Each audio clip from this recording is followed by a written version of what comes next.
एक बार की बात है, एक नदी किनारे दो पेड़ थे। उसी एक पेड़ पर एक तोता और उसकी पत्नी रहती थी, जो कि बहुत ही जल्दी अंडे देने वाली थी। इसीलिए वह घोंसले में ही बैठी रहती थी। तोते के ऊपर तो सारी जिम्मेदारियां थी, तो वह ही बाहर दाना पानी के लिए जाता था और अपनी पत्नी का भी पेट पालता था। इसी प्रकार कुछ दिन बीत जाते हैं और अंडों से बच्चे निकल आते हैं, जिसके कारण अब वह अपने घोंसले से एक पल के लिए भी नहीं हटती थी। वहीं तोते के पैरों में परिवार की पड़ी बेड़ियां उसे बैठने नहीं देती थीं। जब तोता खाने की तलाश में बाहर जाता, तो कभी कभी उसे भोजन न मिलने पर खाली हाथ ही वापस आना पड़ता था, जिसके कारण उसकी पत्नी उसे लापरवाह समझती थी और कभी कभी तो उसे लापरवाह कहकर भी बुलाती थी। और तो और उसका बच्चा भी उसे लापरवाह कहकर बुलाता था, जिसने अभी सही से खड़े होना भी नहीं सीखा था। एक दिन की बात है, तोता खाने की तलाश में बाहर गया हुआ था। बाहर उसे अनाज का एक दाना नहीं मिलता है। फिर वह निराश होकर वापस लौटता है। घर वापस लौटते वक्त अचानक उसे चक्कर आ जाता है और वह जमीन पर गिर जाता है, जिसके कारण उसके दोनों पैर टूट जाते हैं और वह बेहोश हो जाता है। कुछ देर बाद तोते को होश आता है, तो वह देखता है कि उसके दोनों पैर टूट चुके हैं, तो वह बहुत दुखी होता है। कई बार कोशिश करने पर भी वह उड़ नहीं पा रहा था। फिर वह एक बार उड़ जाता है और अपने घोंसले में पहुंचता है।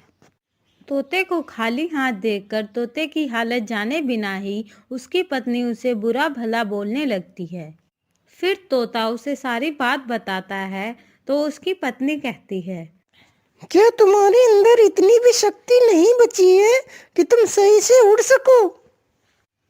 पैर तोड़कर बैठ गए ताकि तुम्हें मेहनत ना करनी पड़े। अब तुमसे कुछ नहीं होगा, जो करना है वो मैं खुद करूंगी। तुम घर बैठ जाओ।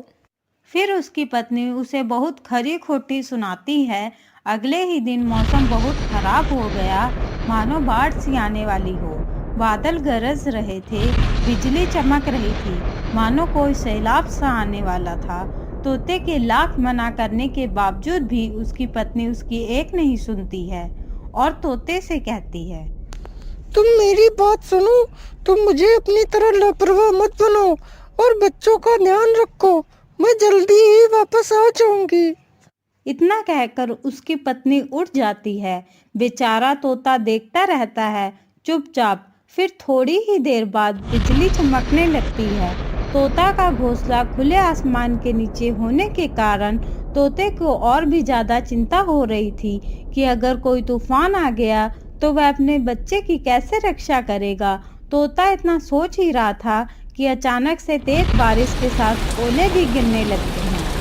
पैरों से लाचार तोता बेचारा बच्चे को कहीं ले भी नहीं जा सकता था।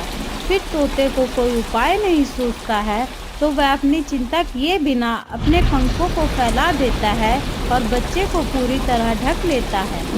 उस दिन बच्चे को अपने पिता को इस प्रकार देखकर उसे यह पता चलता है कि पिता क्या होता है। उधर तोता पत्थरों की चोट से घायल होकर अपना दम तोड़ देता है, लेकिन बच्चे को एक खरोच तक नहीं आने देता है। कुछ देर बाद बारिश थम जाती है, तो बच्चा अपने सिर को बाहर निकाल कर देखता है, तो उसे पता चलता है कि उसका लापरवाह पिता अब इस दुनिया से बहुत दूर जा चुका है। यह देखकर बच्चा रोने लगता है। कुछ देर बाद उसकी पत्नी आती है, तो वह देखती है कि तोता दुनिया को अलविदा कहकर जा चुका है। तो उसकी पत्नी गम में डूब जाती है और अपने आप को कोसने लगती है।